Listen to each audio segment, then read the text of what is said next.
दीप प्रज्वलन में हमारे मुख्य अतिथि रोडूराम सुलानिया जी है, विवेक जी है जो कि वरिष्ठ समाज सेवक है, सुरेश कुमार बुनकर जी है जो कि RS एवं शासन सचिवालय में बैठते हैं, हनुमान प्रसाद जी है वरिष्ठ समाज सेवक है, BM चौहान साहब है, महेंद्र जी है रिटायर्ड चीफ इंजीनियर साहब है, बजाज नगर विकास समिति के अध्यक्ष ललित कुमार जी है, सचिव राजेंद्र कुमार जी है। इसी के साथ डॉक्टर भीमराव अंबेडकर जयंती समारोह आयोजन समिति की अध्यक्ष किरण गुनावत जी है, सचिव प्रभुदयाल सुलानिया जी है और कोषाध्यक्ष दीपक गोठवाल जी है।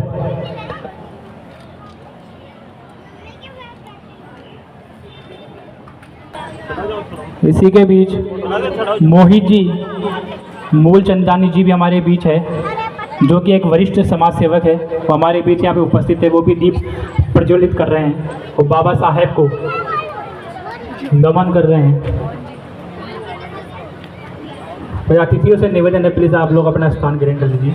कार्यक्रम की हम शुरुआत करेंगे अभी।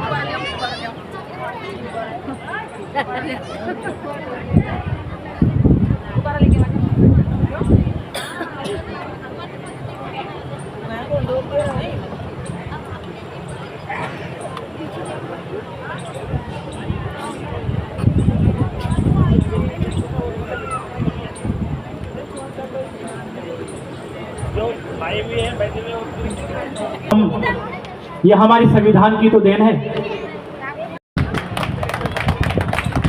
मोमेंटो जो है वो राजेंद्र जी और किरण जी प्लीज आ जाइए। तो तालियां होनी चाहिए, देखो तालियां, कोई अगर अतिथि मेहमान आ रहा है तो प्लीज स्वागत। तालियों में किसी भी तरह की कोई कंजूसाई नहीं होनी चाहिए। मोमेंटो प्लीज, मोमेंटो दीजिए, जोरदार तालियां।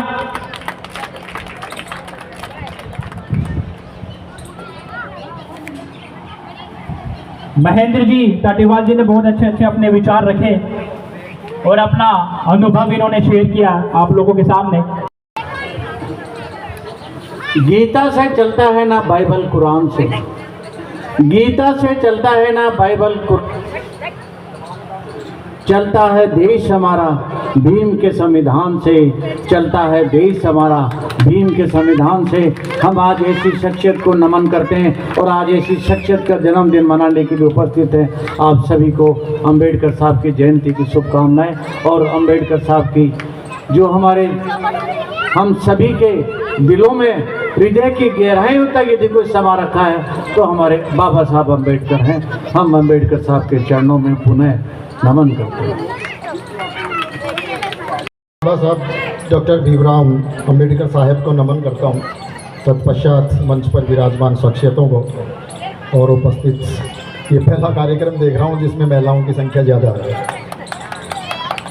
मैंने बहुत कार्यक्रम देखे हैं, हो सकता है कि मेरी बात किसी को कटु लगे।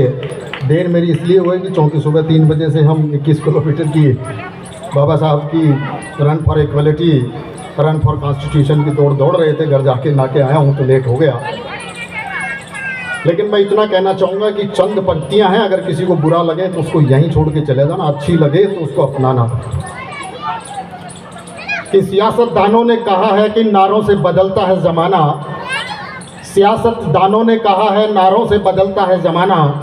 हुक्मराना हमारे जैसे अफसर, हुक्मरानों ने फरमाया है हुक्मों से बदलता है ज़माना। कातिब लेखक, कातिबों ने फरमाया है कि कातिब से बदलता है ज़माना। इल्मदान, हर कहीं शिक्षा देने वाले रायचंद, इल्मदानों ने फरमाया है इल्मों से बदलता है ज़माना। कि सियासतदानों ने फरमाया है नारों से बदलता है ज़माना। हुक्मरानों ने फरमाया है हुक्मों से बदलता है ज़माना। कातिबों ने फरमाया है कातिब से बदलता है ज़माना। इल्मदानों ने फरमाया है इल्मों से बदलता है ज़माना। पर नसीहत देने वाला खुद बदले तो बदलता है ज़माना। नसीहत देने वाला खुद बदले तो बदलता है ज़माना। ऐसे थे मेरे डॉक्टर बाबा साहेब। मेरे से पहले वक्ताओं ने बहुत कुछ कहा है, क्योंकि मैं तो लगभग अंतिम कड़ी हूँ, कहने को कुछ बचा नहीं। लेकिन क्या हमने कभी किसी चीज़ को गौर किया? बाबा साहब का दिया हुआ मॉडल एक सामाजिक उत्थान का पूर्ण समायोजन का प्रतिमान है, किंतु इसमें व्यावसायिकता की थोड़ी कमी मुझे नज़र आती है। तो क्या हम 5 प्रतिज्ञाएं हम ले सकते हैं कि नील की मेहरबानियाँ और मेरी 5 निशानियाँ? क्या घर में हम नीले रंग की बाल्टी काम ले सकते हैं, टब काम में ले सकते हैं? अगर आप नीले रंग को प्रमोट करोगे तो व्यावसायिकता प्रमोट होगी, व्यावसायिकता प्रमोट होगी तो इसका प्रसार होगा। आप यहाँ आस और पड़ोस को नज़र डाल के देखिए कि सामूहिकता की कमी है। दायरे सिमट गए हैं, दायरे सिमट गए हैं। कहने का बहुत कुछ है, मैं बस अंत में इतना ही कहूँगा कि अब ये इंतज़ार ना करें कि और कोई बाबा साहेब आएगा। समय की मांग और आगाज है कि हर घर में बाबा साहेब होना चाहिए, लेकिन हम कोई भी कार्यक्रम, कोई भी व्यवस्था लोकतांत्रिक रूप से कहें, हमारा व्हाट्सएप उठा के देख लीजिए, हम आलोचनाओं में समय सबसे ज़्यादा ख़त्म करते हैं। चीफ इंजीनियर साहब फरमा रहे थे आवासीय समस्याओं का समाधान, ये भी एक पहलू है।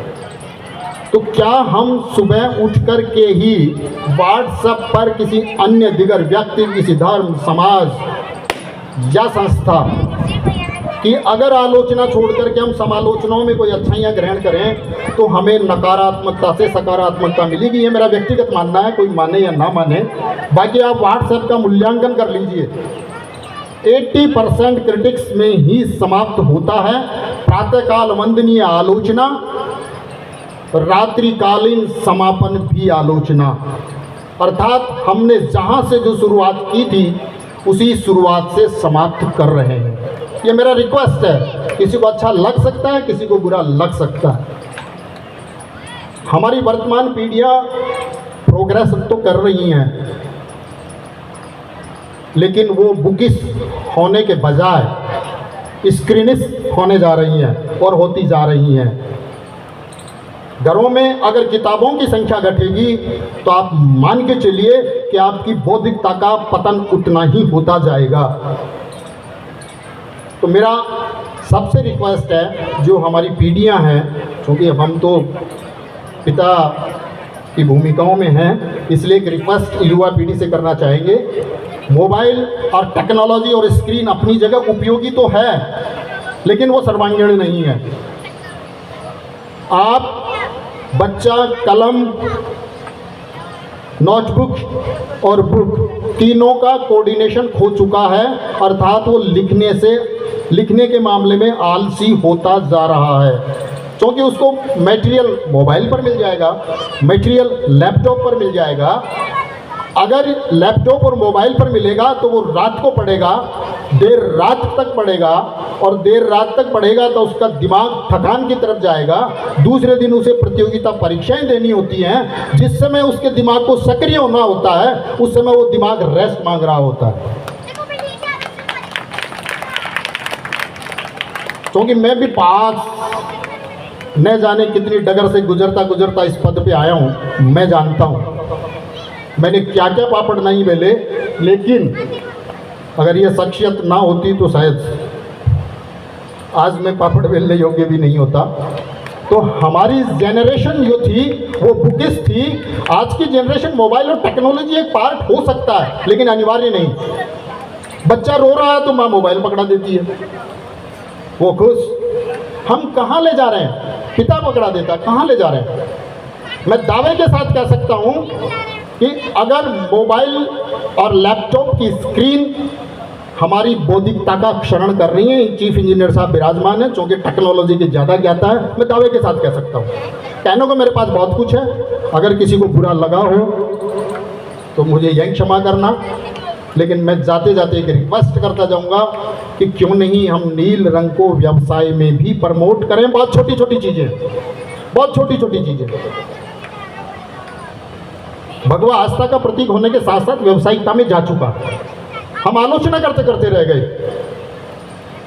क्या हमारे घरों में, मेरी कोशिश रहती है मेरे जीवन में हर वर्ष में कम से कम चीफ साहब 21 से 51 चीज़ें मैं इसी रंग को प्रेफर करता हूँ, चाहे मुझे मार्केट में कितनी दूरी तय करनी पड़े। आप जितनी दूरी तय करोगे उतनी तेज गति से इसका प्रसार होगा, मैं दावे के साथ कह सकता हूँ। और ये जितना व्यावसायिक होगा, आपसे जो आपके आस पड़ोस में देखिए जो सामूहिकता की कमी नज़र आ रही है ना, वो सामूहिक हो जाएंगे। जो हमें अलगाव होने का हमारे हाथ में हथियार है ये रंग। मैं नहीं कह रहा किसी पे गोली चलाइए, मैं नहीं कह रहा किसी पे तलवार चलाइए, लेकिन हमारी बाल्टी हो सकती है, टब हो सकता है, कई चीज़ें नीली हो सकती है, साड़ी हो सकती है, पैंट हो सकती है, शर्ट हो सकती है, टी शर्ट हो सकती है। मैं ये नहीं कह रहा कि बहुत बड़ी क्रांति कर दे। तो आप लोगों ने मुझे समय दिया, क्योंकि मुझे आगे भी जाना है, बहरोड भी जाना है, फिर अलवर भी जाना है। आप सबका आभार। जय हिंद, जय भारत, जय भीम। केजरीवाल जी 82.67% नंबर इन्होंने हासिल किया है।